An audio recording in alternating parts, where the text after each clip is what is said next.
கர்த்தராகிய இயேசு கிறிஸ்து நாமத்தினாலே அன்பின் வாழ்த்துக்களுங்க. இந்த நாள்ல ஒரு விசேஷமான செய்தி, விசேஷமா நீங்களும் நானும் கடவுளோட பார்வையில விசேஷமானவங்க. பாருங்க வேதாகமத்திலிருந்து அப்போஸ்தலர் பவுல் எழுதியிருக்கிறார். 1 கொரிந்தியர் 1வது அதிகாரத்துல 28 வசனம் இப்படி சொல்லுகிறது.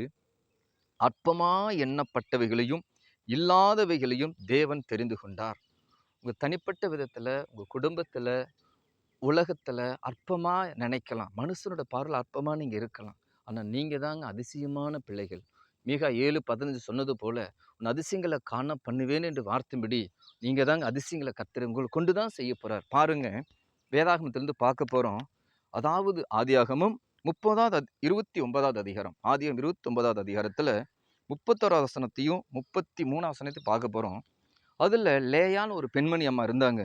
லேயாள் அந்த சகோதரி பார்த்தீங்கன்னா, அற்பமா எண்ணப்பட்டாள் என்று கர்த்தர் கண்டு, லேயாள் அற்பமா எண்ணப்பட்டாள் என்று கர்த்தர் கண்டு, அவள் கர்த்தரின்படி கற்பம் தரிக்கும்படி செய்தார். இல்லைங்களா?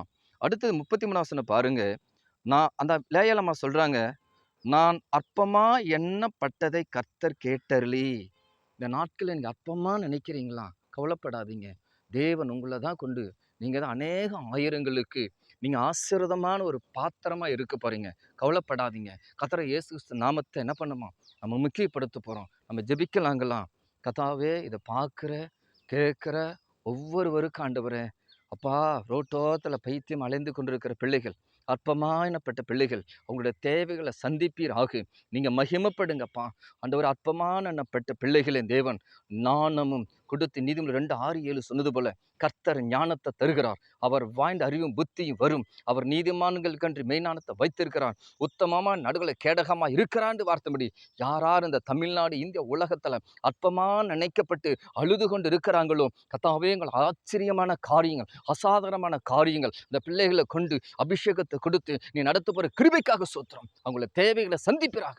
நீங்க மகிமைப்படுங்க, காத்துக்கொள்ளுங்க. கர்த்தராகிய இயேசு கிறிஸ்து நாமத்தில் கேட்கிற நல்ல பிதாவே, ஆமென்.